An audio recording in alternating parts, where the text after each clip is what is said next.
Krishna Hare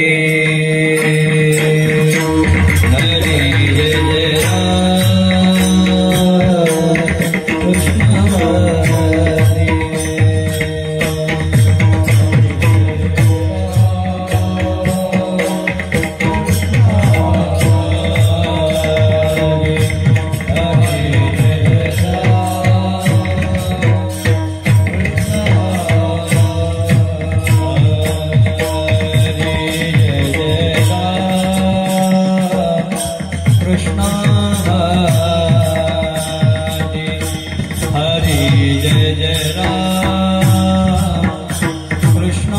Hare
Krishna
Lord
चरण सरोज सांद्र नीलामदाभं जगन निहित पाणी मंडनं मंडनाना तरुण तुलसी माला गंधर्व गंज नेत्रौ सदय धवल हास्य विठ्ठलं चिंतयामि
निवृत्ति उदार सोताम देवा मुक्ताबाई नमो त्रिभुवन पावनी आद्य त्रयजननी देवांची सेवे लागे सेवक जाहलो तुमचारो निलचरणा हो स्वामी तुकया देवा या विडन करावा अवेर चंदनाचे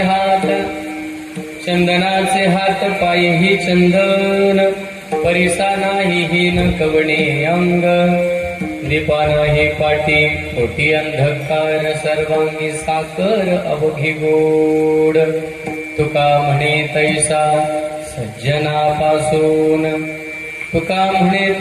सज्जनापासून पाहता अवगुण मिळेची ना दीपाना ही पाटी पोटी अंधकार सर्वांगी साकर अवघी गोड विठ्ठल विठ्ठल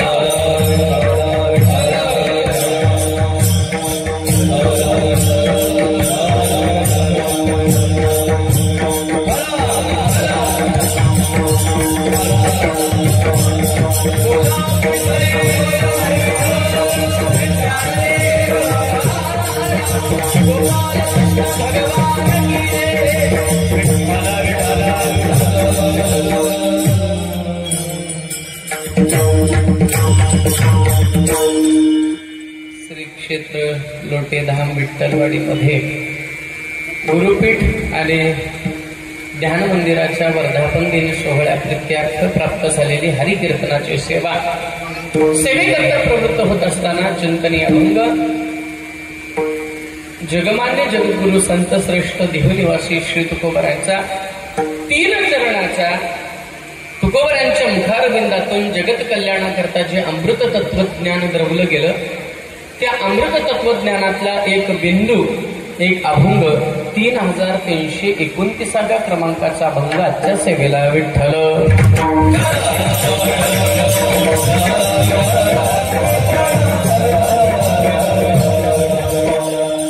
गुरुपीठाची स्थापना का ध्यान मंदिराची स्थापना का याचं कारण आहे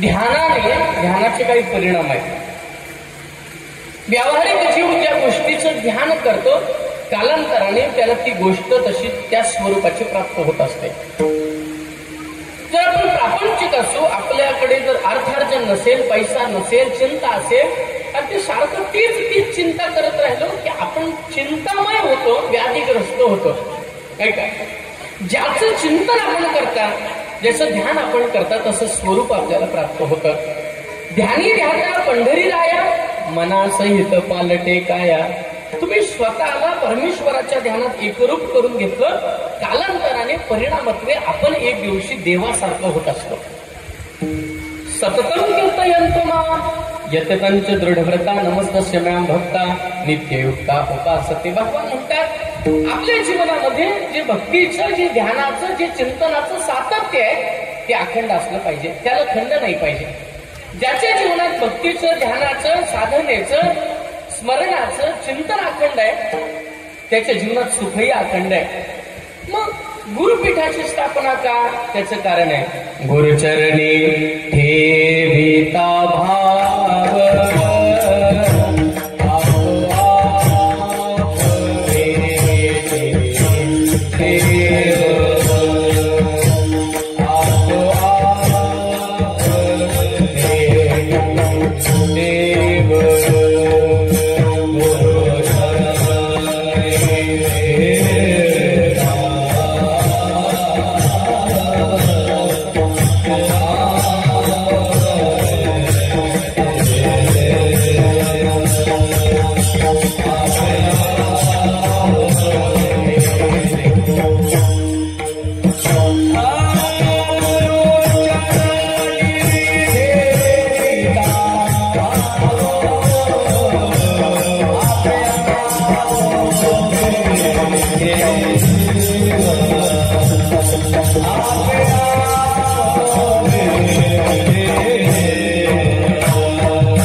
भाव आपे आप भेटे देव.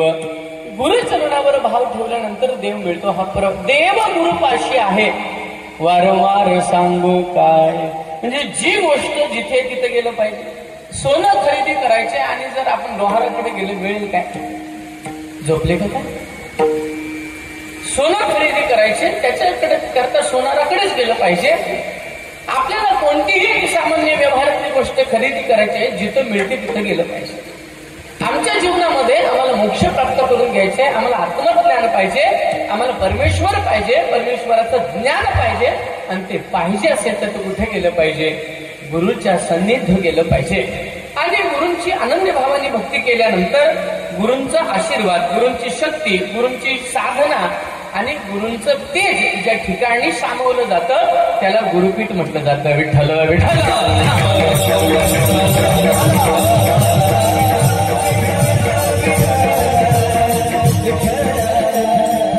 गुरुसन्निध ध्यान करणं, गुरुसन्निध सेवा करणं, गुरुसन्निध साधना करणं, ती साधना आपल्याला लवकर फलद्रूप होत असते. कारण गुरूंनी केलेली साधना, त्या साधनेची शक्ती साधकाला प्राप्त होत असते आणि त्यामुळे ती साधना लवकर फलद्रूप होत असते. म्हणून जर पाहायला गेलं तर भगवान प्रभू रामचंद्र गुरुसन्निध शिक्षा घेण्याकरता गेले आणि भगवान श्रीकृष्ण गुरुसन्निध शिक्षा ग्रहण करायला गेले. विठ्ठल विठ्ठल.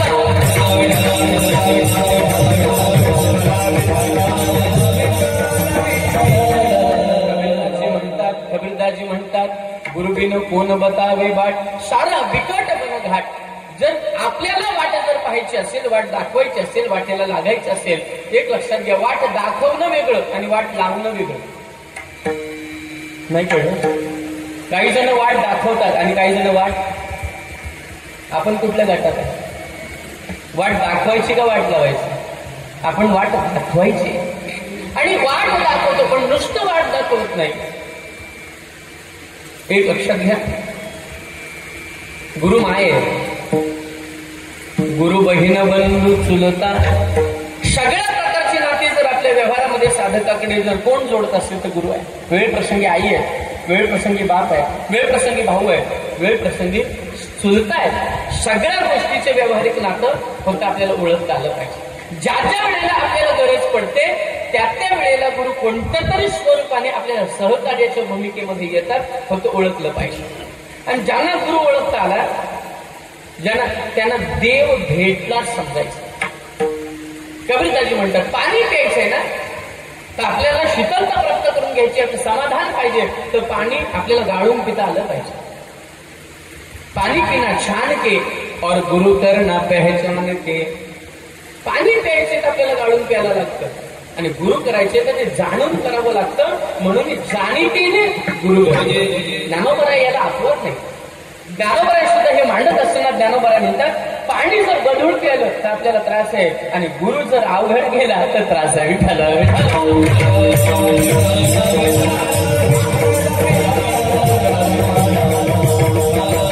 निर्मोहम निरहंकार समदुःख सुख क्षमी कोणत्याही प्रकारचं मोह न ठेवता शिष्याची तो निगे सेवा शिष्याकडून कोणत्याही प्रकारची सेवा जीवनामध्ये प्राप्त करून न घेणारा फक्त सद शिष्याचं कल्याण करणारा असतो त्याला गुरु म्हणतात. विठ्ठल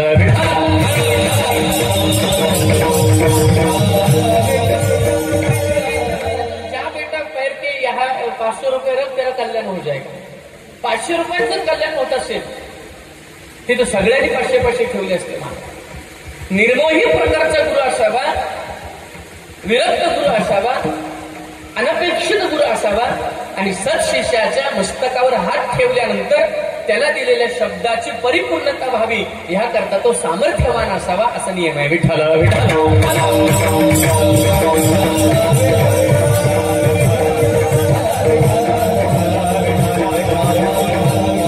आणि म्हणून गुरुपीठाची स्थापना गेली किती वर्षापूर्वी?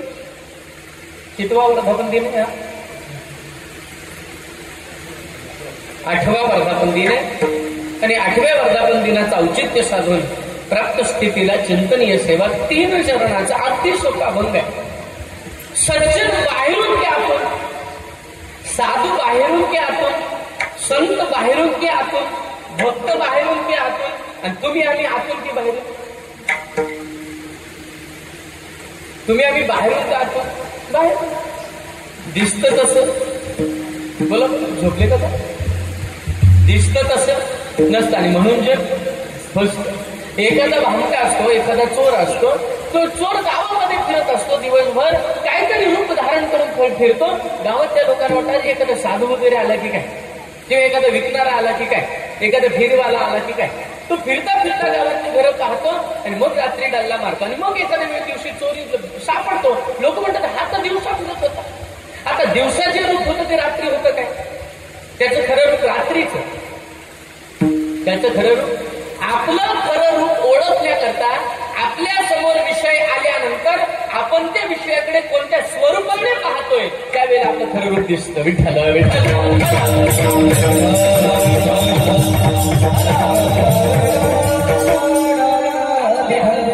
आपली अंतर्वृत्ती जर चोरीची असेल, आपली अंतर्वृत्ती जर स्वार्थी असेल तर पडलेली 500ची नोट आपण लगेच घेऊ. पण आपली अंतर्वृत्ती जर तशी नसेल तर पडलेली नोटीला आपण पाहणार पण नाही, आपण आपला मार्ग धरू. आपली अंतर्वृत्ती काय आहे? सज्जन अंतर्वृत्तीने विठ्ठल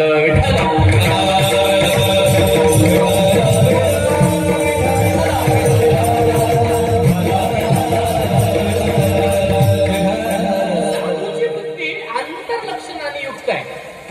म्हणजे अभंगाची एक बैठक अशी आहे. काय बैठक आहे? हा अभंगामध्ये एक लक्षात घ्या, एखाद्या व्यक्तीला एखाद्याची उपमा द्यायची असेल, एखाद्या व्यक्तीला एखाद्याची उपमा द्यायची असेल तर ज्याची उपमा द्यायची आणि ज्याला द्यायची त्यांचं साम्य असावं. ज्याची उपमा द्यायची आणि ज्याला उपमा द्यायची त्याचं साम्य असलं, साम्य घडलं की उपमेय अलंकार होतो असं व्याकरणाचं सिद्धांत आहे. ज्याची उपमा द्यायची. काय गातात मुलं, काय गातात मला सांगा? अहो कोकिळेसारखी गातात. कोकिळ हे काय? आता हे कोकिळ आहे बरं, झोपले का? पण विशेषण काय दिलं? कोकिळ हे काय दिलं? विशेषण दिलं. काय छान मुलं वाजवतात. कशी वाजवतात? मृदंग इंद्रासारखा वाजवतात किंवा शंकरासारखा वाजवतात. शंकरासारखा किंवा इंद्रासारखा मृदंग वाजवणं इंद्रासारखी त्यांना दिलेलं विशेषण आहे.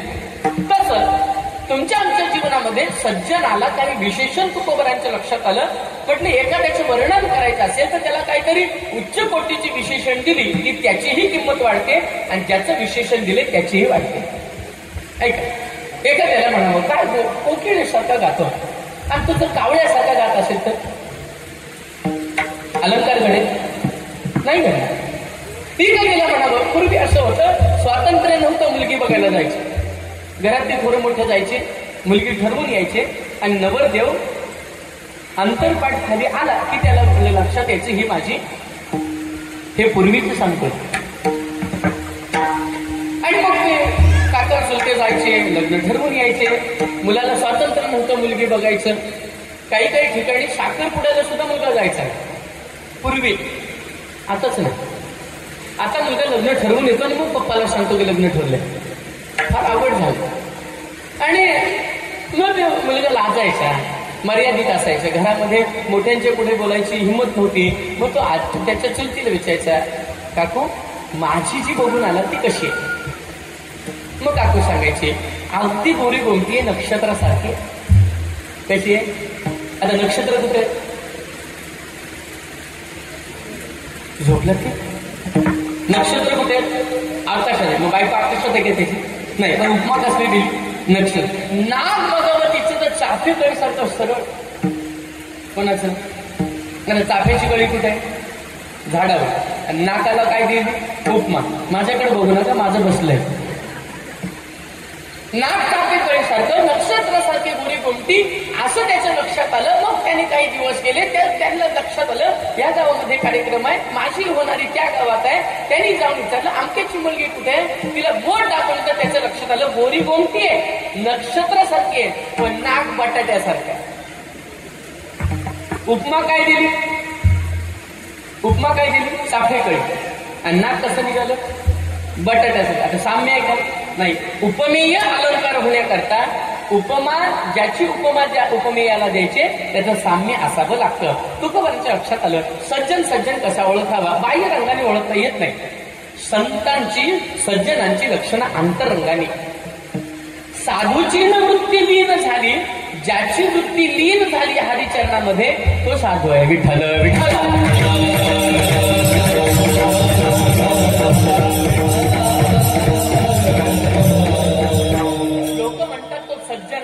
फक्त म्हणायला सज्जन आहे की नाही त्याचं त्याला माहिती. पण साधू संत सज्जनाचं लक्षण सांगतात. एक लक्षात घ्या, अभंगामध्ये फार विशेष आहे. जर गुण सांगत असतील तर अवगुण हा शब्द वापरायला नाही पाहिजे होता. पण विषय असा मांडलाय तुकोबऱ्यांनी, किती जरी चाळलं सज्जनाला, कोणत्याही परिस्थितीतून त्याला चाळलं तर अवगुण दिसत नाही, एवढा सज्जन चांगला आहे. काही काही ठिकाणी आधी गुण दिसतात आणि जवळीक साधल्यानंतर त्याच्यातले अवगुण दिसतात. कसले? नाही कळत. एखाद्याकडे गुण दिसतात पण काही जणांकडे गुण नंतर संपल्यानंतर त्याच्यातले अवगुण दिसत असतात. एखादा छान वादक होता, छान वाजवलं, मला प्रसन्नता वाटली. मी म्हटलं चला बैठकीत बसूया आपण, दूध वगैरे चहा घेऊया.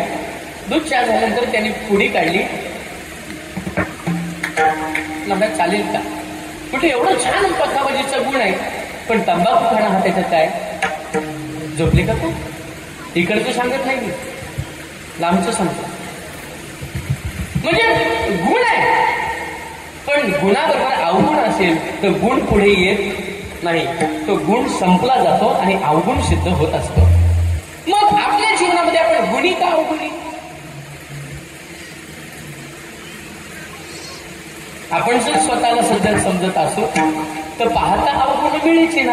याचा अर्थ ज्याच्यातले अवगुण संपतात किंबहुना ज्याच्यात अवगुणाचा लवलेशही नसतो तो सज्जन. सज्जनाची सोपी व्याख्या काय?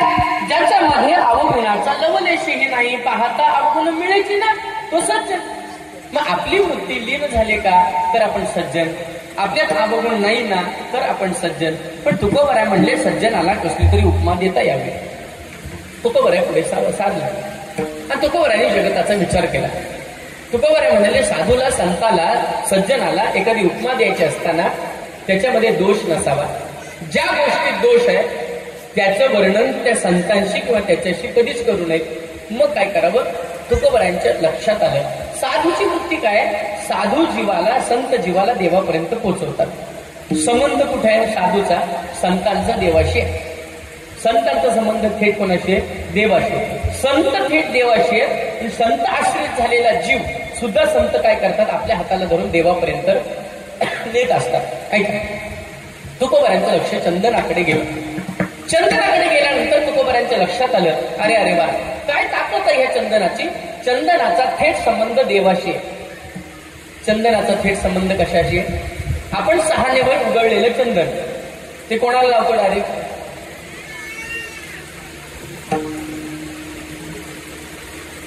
बोला बोला, आवाज येऊ द्या. आपण चंदन उगाळतो, चंदनाचा थेट संबंध कोणाशी आहे? देवाशी आहे. तुकोबरांनी म्हटलं वा, त्या साधूचा, संतांचा, सज्जनाचा थेट संबंध देवाशी आहे. तुकोबरांना आधी चंदन वाटलं सांगावं, संबंध जोडावा. तुकोबरा म्हणाले चंदन सर्वांगी शीतल आहे, गुणधर्म दुसरा, ते तापत नाही, तापलेल्याला थंड करतं, त्याचं नाव काय? आणि चंदन तेच असतं जे तापत नाही. नाही कळलं? आणि तापलेल्याला थंड करतं ते चंदन असतं. कितीही जहाल विषारी सर्प असू द्या, तो चावल्यानंतर जसं त्याचं विष दुसऱ्याला बाधतं आणि माणूस मरतो, ते विष त्याच्या अंगात आहे, त्यालाही त्याच्या अंगाचा लहाई होते, दाह होतो, आणि तोही सर्प जाऊन त्या चंदनाच्या झाडाला विठोळे घालतो. ते सर्पाला सुद्धा, तो साप आहे, तो कोणाला चावल्यानंतर एखाद्याचा जीव जाईल हे चंदन पाहत नाही, तो त्यालाही शीतलता देतो. ज्याच्याकडे मतभेद नाही तो सज्जन आहे, तो संत आहे. ज्याच्याकडे द्वैत नाही, आपला प्रकार, तो साधू आहे. तुकोबरायांचे दुसरं लक्षण लक्षात आलं, शीतलता प्रदान करतो. वा वा वा. अजून काय? तिसरा गुणधर्म चंदनाचा, चंदनाच्या शेजारी निर्माण झालेली बोर, त्या बोरीलाही चंदन सुगंध देतं. हा तिसरा गुणधर्म तुकोबरांच्या लक्षात आला. आता मला सांगा, बोर कोणत्या पूजेत वापरली जाते? बोर पत्री म्हणून पांडुरंगाला, महादेवाला, गणपतीला, का महोत्सवाला बोर वापरली जाते?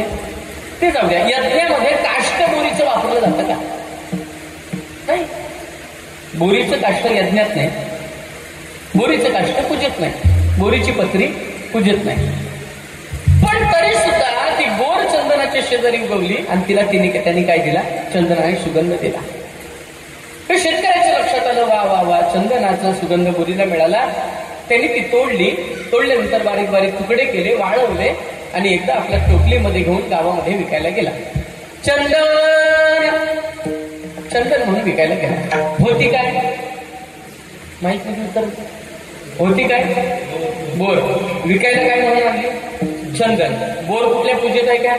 नाही. बोर कुठल्या पत्रित आहे का? नाही. बोर कुठल्या समिधात आहे का? नाही. पण विकायला काय म्हणून आणली? चंदन. आणि होती काय? मी कीर्तन समजून सांगतोय तुम्हाला, ऐक. ते फिट झालं पाहिजे आणि मग आपल्याला कळायला पाहिजे की आपण सज्जन आहे का, हा विचार आपल्याला कळला पाहिजे. चंदन म्हणून एका सावकाराने बोलवलं, या म्हटले आम्हाला चंदन द्या. तीन म्हटले पाहिजेत मला तुकडे. 500 रुपयाला एक देणार. अहो एवढं मला कुठं काय? नाही नाही म्हटले पाठीवर मारा, पोटावर मारू नका, चंदन आहे, हे कुठे मिळत नाही. एवढे दिवस जातात, गरीबाचं आहे, आता काय करावं? त्यांनी 1500 रुपये किंमत सांगितली, व्यापाऱ्यांनी 1500 सांगितली, सावकाराने 1000 सांगितली. दोघांचं मध्यस्थ निघालं. सावकाराने सांगितलं, तुझं सोड माझं सोड, 1300 रुपयामध्ये 3 दे. याला द्यायला हरकत नव्हती काय? होती काय? बोर. पण विकायला काय म्हणून आणलं? चंदन. एक लक्षात घ्या, सज्जनाच्या शेजारी, साधूच्या शेजारी, संताच्या शेजारी जरी बसलो तरी लोक पाया पडतात. बोरीला सुगंध मिळतो हे कळलं पाहिजे आपल्याला. आणि मग त्यांनी ते विकलं. ते सावकाराने घेऊन तिनेही ते आपल्या लॉकरमध्ये ठेवले. सकाळ झाली, त्यांनी येत त्याच्यातला तुकडा काढला, उगाळला आणि देवाच्या मस्तकाला लावला. माझा प्रश्न इथून आहे, बोर देवाच्या पूजेत निषेध आहे, बोरीचा गंध लावता येत नाही. पण चंदनाच्या शेजारी बोर उगवली, परिणाम चंदनासारखी झाली आणि त्या चंदनाने बोरीला, कोणत्याही पूजेत वर्ज्य असलेल्या बोरीला देवाच्या मस्तकापर्यंत पोहोचवलं. कशापर्यंत पोहोचवलं?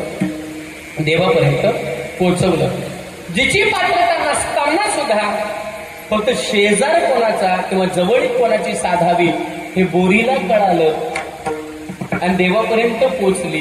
पण माणसांना कळत नाही, हे दुर्भाग्य. बोरीला कळलं. तुकोबरायांनी त्या चंदनाकडे पाहिलं. वा वा वा, सज्जन असाच आहे. होका दुराचारी विषयी आसक्त, संत कृपेत त्वरित उद्धरते. दुराचारी असू द्या, कसाही कसाही असू द्या, समाजाने त्याला टाकलेला असू द्या, पण तो साधूच्या सहवासात गेला तर त्याला देवापर्यंत पोहोचवण्याची ताकद साधूत आहे, संतात आहे. तुकोबराने वाटलं वा, चंदन हे परिपूर्ण सज्जनाला म्हणजे साधूला, संताला चंदनाची उपमा द्यावी. हे तुकोबरांच्या लक्षात आल्यानंतर तुकोबरांना चंदनात एक दोष दिसला आणि दोष असल्यानंतर त्याची उपमा देऊ नये हा नियम आहे. दोषावह वस्तूची उपमा उपमेयाला देऊ नये. काय दोष आहे? त्या चंदनाने बांबूला सुगंध दिला नाही, हा त्याचा दोष आहे. नाही दिला. लोक म्हणतात बांबू आतल्या गाठीचा असू दे ना, पण चंदनाचा गुणधर्म काय? त्यांनी काय दिलं पाहिजे? सुगंध दिला पाहिजे. देव म्हणाला चंदना, अरे तू कसाही असू दे. कोण? बांबू. म्हणून आतल्या गाठीच्या बांबूला सुगंध मिळत नाही बरं का? नाही कळलं? हे बांबूला पण कळत नाही. तो शेजारी उगवतो पण त्याला कळत नाही. देव म्हणाला चंदना तू कसंही असू द्या, पण तुझा गुणधर्म तू त्याला शीतलता देणार आहे, तू त्याला सुगंध देणार आहे, तू दिलं नाहीस, हा तुझ्यातला दोष आहे. म्हणून देवा आणि तुकोबाराने चंदनाला बाजूला ठेवलं नाही. साधूची, संतांची, सज्जनाची तुलना चंदनाला देऊ नये. चंदना दोष आहे. त्यांनी आपोपर भाव ठेवलाय. समोरचा कसाही वागू दे, आपण तसं वागायचं नाही, आपण आपला स्वभाव सोडायचा नाही. एक साधू स्नानाला गेला. माणसाने संध्या करावी. अनुग्रहित माणसाने संध्या 2 वेळा करावी, सकाळ आणि संध्याकाळी. स्नान करावं, सचेत नित्यपाठ करावा, हरिपाठ करावा, नामजप करावा. आणि हे न करता काही नित्य नियमाविनं अन्न खाई तोची श्वान. नित्यनेम न करता अन्न जर खाल्लं तर आपल्याला संत कुत्रा म्हणतात. विठ्ठल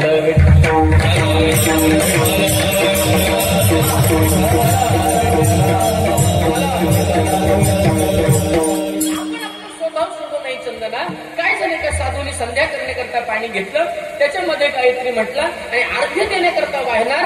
तेवढ्यात त्या साधूच्या लक्षात आलं, आपल्या हातामध्ये पाण्यात पडलेला मरत असणारा विंचू आपल्या हातात आलाय. साधूने काय केलं, त्या विंचवाला ठरवलं की त्या विंचवाला तीरावर न्यावं. त्या ओंजळीचं पाणी खाली पडायला लागलं. पाणी जसं खाली पडलं तसं विंचवाने त्याला काय केलं, नांगी मारली. नांगी मारल्याबरोबर त्याच्या हातातून साधूच्या तो विंचू खाली पडला. पाण्यात पडल्यानंतर पुन्हा तळमळायला लागला, धडपडायला लागला. पुन्हा त्याने हातात घेतला. साधूने नेता नेता पुन्हा असं 3-4 वेळेला झालं. कसं तरी त्या विंचवाला नेहून तीरावर सोडलं. विंचू गेला. हे सगळं दृश्य साधूचे शिष्य पाहत होते. साधूला सांगितलं, अहो बाबा, म्हटले तो विंचू सारखा तुम्हाला दंश करत होता ना, ठणका लागत होता तुमच्या हाताला, मेला असता तरी चालला असता, मरू द्या पाण्यामध्ये, कशाला त्याला वाचवला म्हटले. साधू असला आणि साधू म्हटला, अरे डंक मारणं हा त्याचा स्वभाव आहे, तर जीवाला वाचवणं आणि जीवाला पहिलं तीराला नेणं हा साधूचा स्वभाव. हा काय? जसं तो त्याचा स्वभाव सोडत नाही तसं मी माझा स्वभाव सोडू शकत नाही. साधू स्वतःचा स्वभाव सोडत नाही. विठ्ठल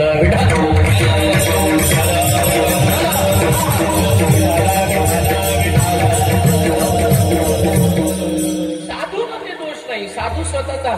चंदनात दोष आहे. चंदनाला बाजूला ठेवलं तुकोबराने आणि तुकोबरांचं लक्ष गेलं परिसाकडे. वा वा वा.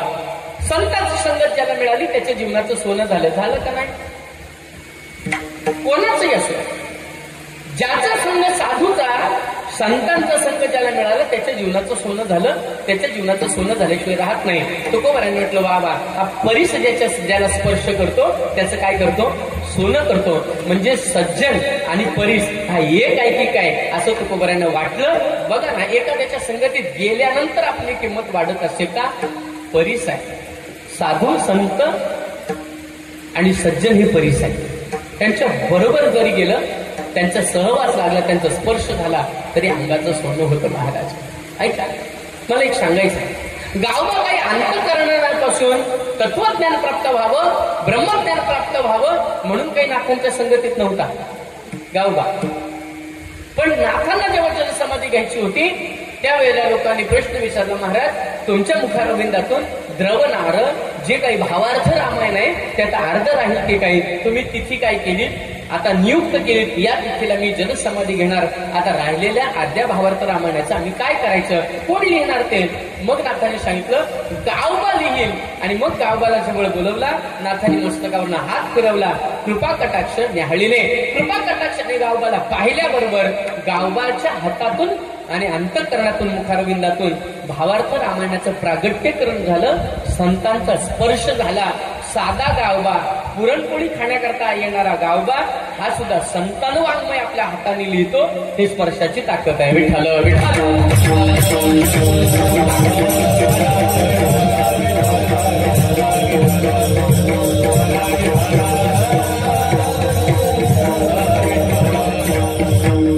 किंवा आपली हरवलेली म्हस शोधायला गेलेला गंगाधर पंत मवाळ तुकोबरांच्या शब्दाने परिवर्तित होऊन संतत्वाला प्राप्त होतो. ही परीस लागल्याबरोबर झालेलं सोनं याचं उदाहरण आहे. ऐका ऐका. एकेकाळचा कट्टर विरोधी रामेश्वर भट्ट तुकोबरांचा अधिकार कळल्यानंतर तुकोबरांच्या चरणावर जाऊन झुकतात आणि तुकोबराय त्यांच्या डोक्यावरून हात फिरवतात. परिणाम तुकोबरायांची आरती लिहिण्याचं सामर्थ्य त्याला प्राप्त होतं. हा परीसाचा म्हणजे साधूचा संतांचा सहवास झाल्याचा परिणाम आहे. विठ्ठल विठ्ठल.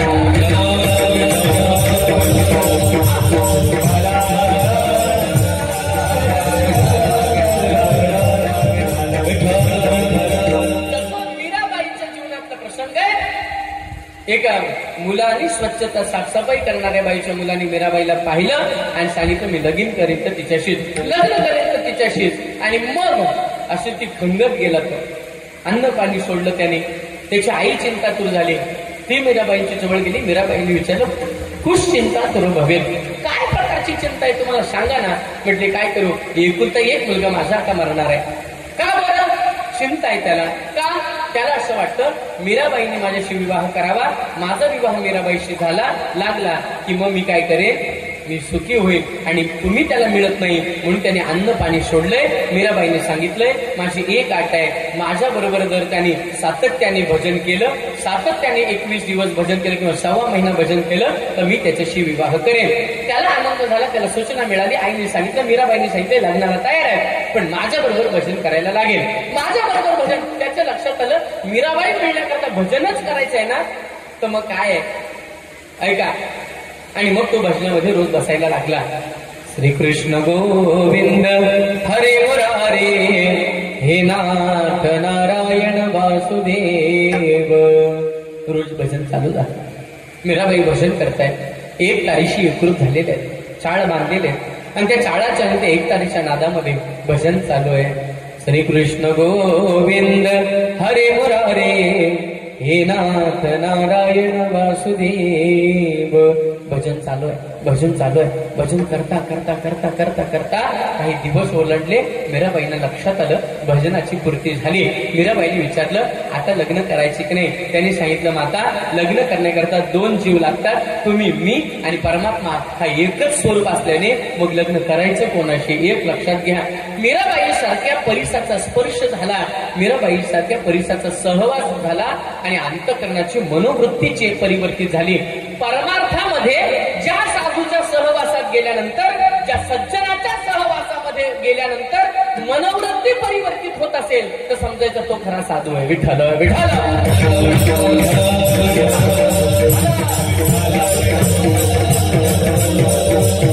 म्हणून तुकोबरांना वाटलं परिसाचा स्पर्श झाल्यावर सोनं होत असेल तर साधूचं जीवन कसं आहे, सज्जनाचं जीवन कसं आहे. पण लक्षात आलं त्याच्यात दोष आहे. आणि नियम काय, ज्याच्यात दोष आहे त्याची तुलना किंवा त्याचा समन्वय साधूशी साधू नाही. आता काय दोष आहे त्याच्यामध्ये, तो फक्त लोखंडाचंच सोनं करतो, तांब्याचं पितळेचं करत. काशाचं करतो का परीस, काशाचं नाही, तांब्याचं. बरोबर. झोपली का काय, तांब्याचं करत नाही, पितळेचं करत नाही, काशाचं करत नाही, तो फक्त कशाचं करतो, लोखंडाचं. याचा अर्थ लोखंडाच्याच बाबतीमध्ये तो सोनं करतो, बाकी कोणत्या धातूच्या बाबतीत सोनं करत नाही. पण साधू संत तसे नाही, अजिबात नाही. होका दुराचारी विषयी आसक्त संत कृपेत त्वरित उद्धरते. विषयी असो, आसक्त असो, कोणत्याही पद्धतीचा असो, त्याचा स्पर्श साधूचा झाला, संताचा झाला की तो सोनं करतो. तुकोबरांना आधी वाटत होतं चंदन आणि परीस याचा उपमेय अलंकार या सज्जनाशी द्यावा. पहिल्या चरणामध्ये देण्याचा प्रयत्न केला. अभंगाचा पहिलं चरण.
चंदनाचे हात पायही चंदन परिसा नाही हिन कवणी अंग. आता काय करावं, तुकोबारांच्या लक्षात आलं याच्यात काहीतरी दोष आहे. तुकोबारांचं लक्ष तिसऱ्या वेळेला दिव्याकडे गेलं. दिवा काय करतो, ज्या वेळेला प्रज्वलित केल्याबरोबर सर्वत्र प्रकाश देतो.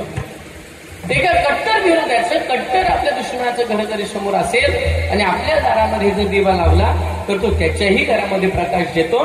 दुश्मन आहे की काय याचा विचारही न करता, त्याच्यात कोणत्याही प्रकारचा विचार नसताना त्याचं कार्य एवढंच आहे, मी प्रज्वलित झाल्याबरोबर सर्वत्र प्रकाश देणं हे दिव्याचं काम आहे. तुकोबारांच्या लक्षात आलं, वा वा वा, साधू तसाच आहे.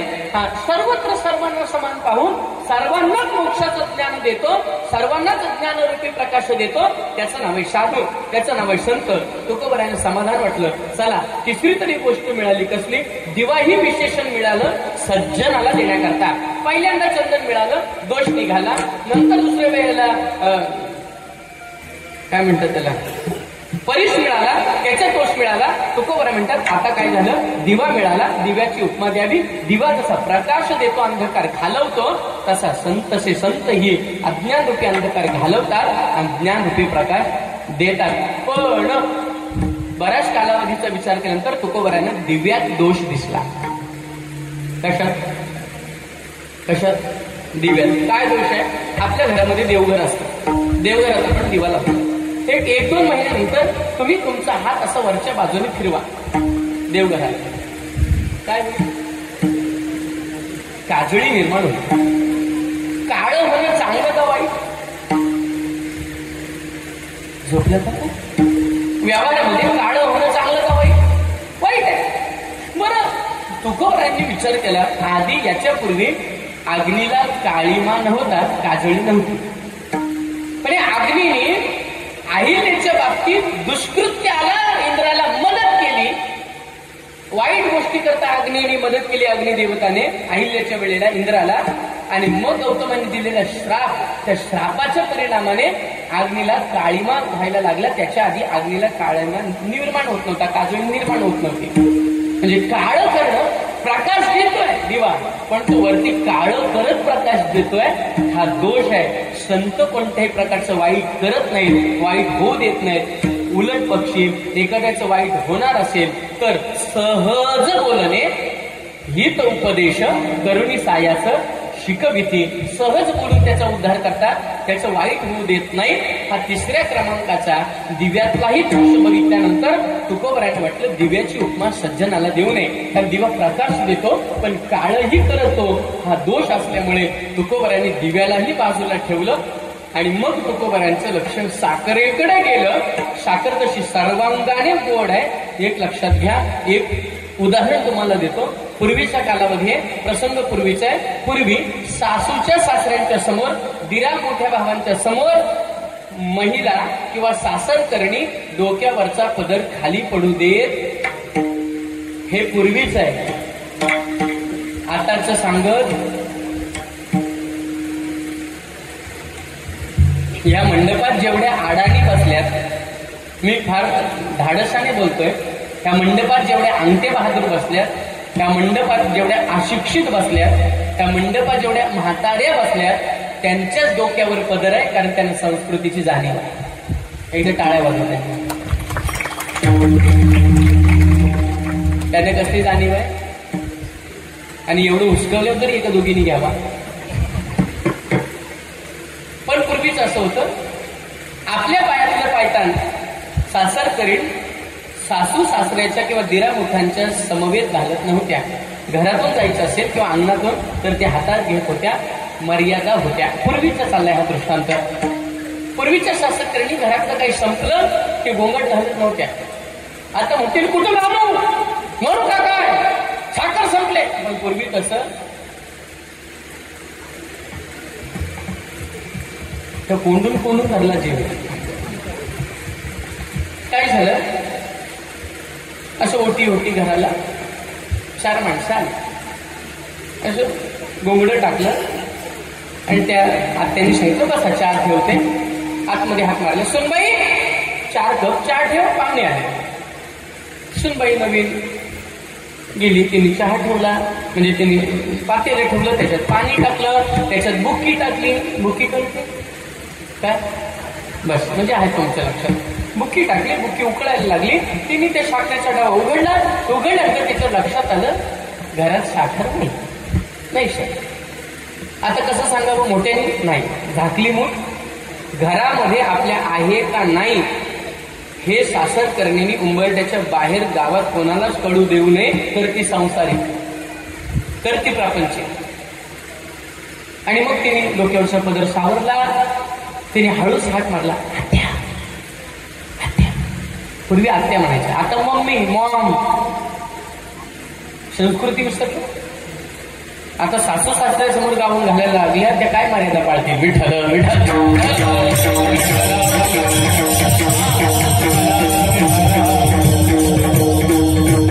सकल हिंदू समाजाला एक आवाहन आणि एक विनंती आहे. गाऊन घालून कोण आलं तर मंदिरात दर्शन द्यायचं नाही. देवाचं दर्शन घेताना डोक्यावर पदर पाहिजे. ते पदर घेतील कुठून, नाही कळलं. तुम्ही इतर वेळेला रात्री कधी पण घाला, दिवसभर नाही ना. दिवसभर मार्केटिंगला पण जातात. कसं ती बुजगावनं दिसत असते बघा तुम्ही. डोक्याला विचार करू नका काय बुजगाव. मर्यादा होती पूर्वी. आणि मग डोक्यावरच्या पद्धतीने सावरला नाही म्हटलं आत्या साखर सांगतो. पाहुण्यांच्या समोर काय सांगायचं, आत्याच्या लक्षात आलं. आत्या लक्षात आलं आता जर दुकानात जावं तर वेळ जाईल. आत्या म्हणाली वरच्या फळीवर जे 4 डबे लावलेले आहेत त्याच्यातला 4था पितळेचा डबा उघड, 3 मांजरं टाक आणि कुत्रं टाक. कशात, चहात. जे चहा घ्यायला आले ते म्हटले आम्ही मांजरी कुत्र्याची चहा घेऊ, आम्ही चाललो घरी. दुसरा म्हणाला मी चहा सोडली. तिसरा म्हणाला आतापर्यंत घेत होतो पण ऐकल्यावर सोडली. 4था चिकित्सक होता, तो म्हणाला आत्या असं का म्हणता, आम्ही चहा घ्यायला आलोय, मांजरी कुत्री टाकून कोण चहा देतं का. आत्या हसली, डोक्याला हात लावला. अहो तुम्हाला माहिती नाही, 1.5 महिन्यापूर्वी माझ्या मुलाचं लग्न झालं. आणि आपल्या हिंदू धर्म संस्कृतीमध्ये एक विधी असा आहे, लग्न लागल्यानंतर नवरीच्या आईने नवऱ्याच्या आईला हाताला धरावं आणि घरात न्यावं. मंचकावर आंघोळी काढावी, त्याच्यावर मंचक ठेवावा, त्याच्यावर तिला बसवावी, विहिणीला हळदी कुंकू लावावं, डोक्यामध्ये वेणी घालावी, साडी चोळीने तिची खणानारळाने ओटी भरावी आणि मग एक ताट घ्यावं कोरं, त्याच्यामध्ये साखरेचे पदार्थ वेगवेगळे बनवावे. कुत्रा, मांजर, पोपट, चिमणी, हे सगळे हत्ती, घोडा, हे सगळे बारीक बारीक पदार्थ बनवावे आणि ते मुलाच्या आईच्या हातात द्यावे आणि सांगावं कसं पण असलं तरी गोड मानून घे. का, आमची मुलगी तुमच्याकडे देतोय, कशी असू द्या, ते काय करून घ्या. झोपल्या बघा. आपल्या कोकणात करत नाही का हा विधी. साडी चोळी विहिणीला घेत नाही.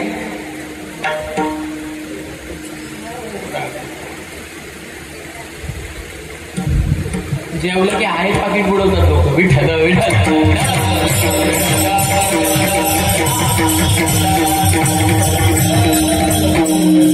जेवायला येतात 8 जण आणि पाकिटात टाकतात 50 रुपये. आवड. आणि मग त्या विहिणीने मला जे वाण दिलं त्याच्यात बारीक बारीक बारीक बारीक पदार्थ होते. त्याच्यात 3 मांजरी आणि 1 कुत्रा टाकला की आपल्या एवढ्यांची चहा गोड होईल हे अंदाज. आता मला सांगा, ती मांजर आणि ते कुत्रे साखरेचे हे कळल्यावर हे चौघे म्हणले 2-2 कप येऊ द्या. कधी साखर आकार कोणताही असू द्या, तिचं तत्व काय? तिचं तत्व काय? गोड आहे. साधू कोणत्याही बाह्य लक्षणांनी कसाही असू द्या, कोणत्या जातीचा असू द्या, कोणत्या धर्माचा असू द्या, कोणत्या जातीचा असू द्या, पण तो मोक्षाचं गोड तत्वज्ञान, अमृतत्व ज्ञानच साधकाच्या ओटीमध्ये उंदळी टाकणार आहे. मग साखर पाहिल्यानंतर मग साखरेला कोणत्याही प्रकारचा दोष नाही. ती खिरीत आली तरी ती गोड करते, ती खिरीत आली तरी काय करते? गोड करते. ती पेढ्यात गेली तरी ती गोड, ती खव्यात गेली तर गोड पेढा करते. ऐका ना, बघा ना, ती चिंचेत आली तरी चिंचेला काय करते? गोडवा देते. सर्वांगाने तिखटात गेली तरी ती काय करते? तिचा गोडवा देते. तिचं तत्व ती सोडत नाही. तसा साधू तसाच आहे, सज्जन तसाच आहे. म्हणून अभंगाच्या दुसऱ्या चरणात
Oh,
पोटी अंधकार सर्वांगी साखर अवघे गोड.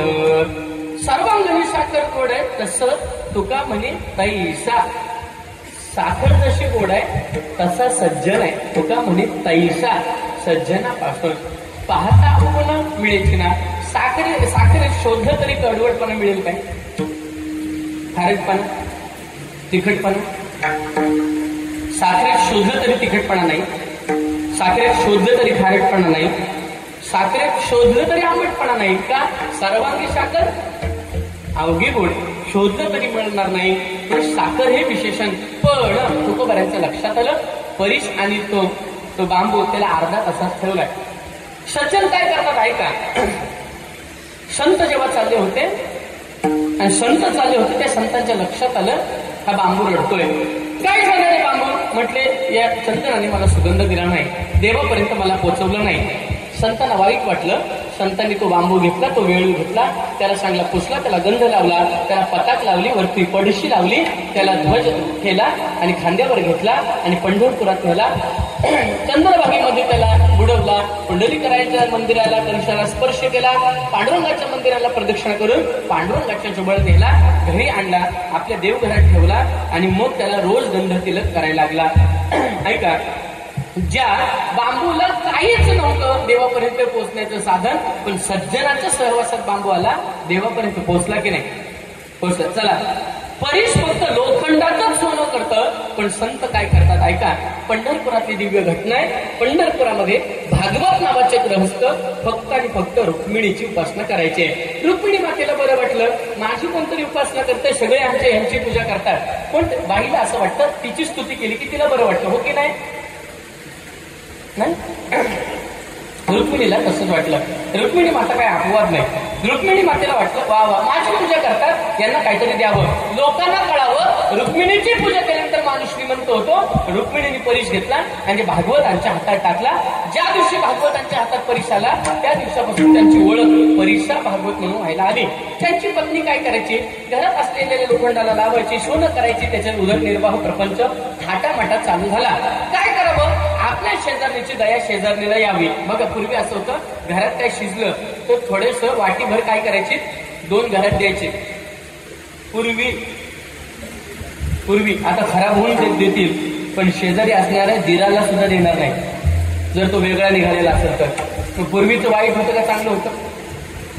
हा, आता नवीन पुरी बोलायचं नाही, जुन्या इतक्यांनी बोला. पूर्वी चांगलं होतं का वाईट होतं? चांगलं होतं. सण घरात बनवला तर 4 घरात जात होता आपल्या घरात. याच्यातून प्रेम, आपुलकी, स्नेह वाढत होतं. आता स्वार्थ वाढायला लागला, कारण कोण कोणाला देत नाही. दिल्यानंतर प्रेम वाढतं.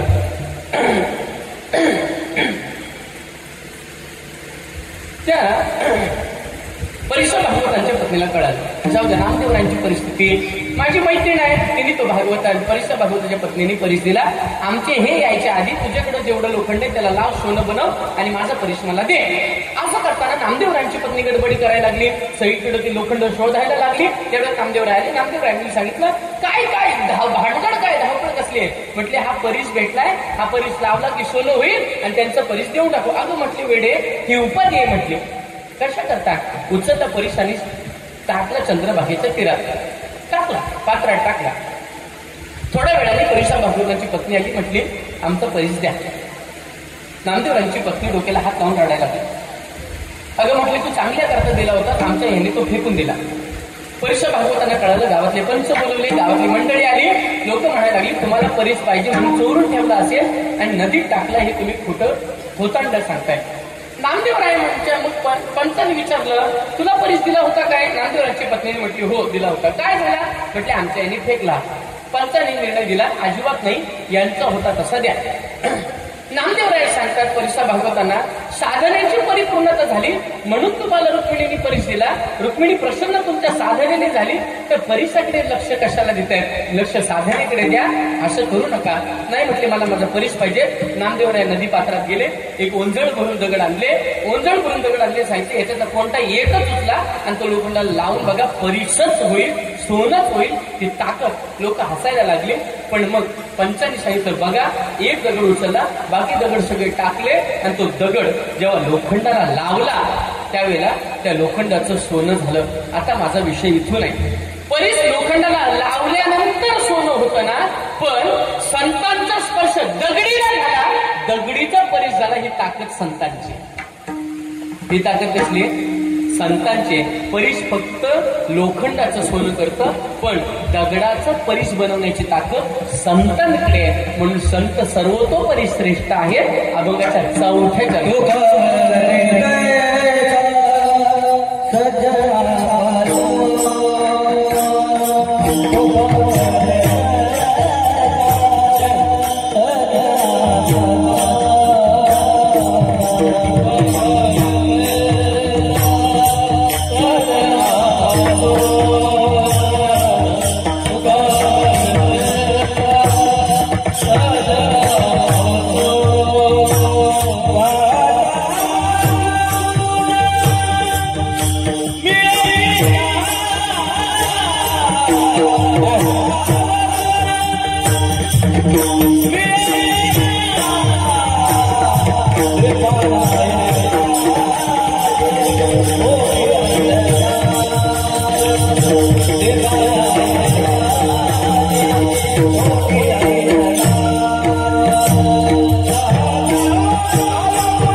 हर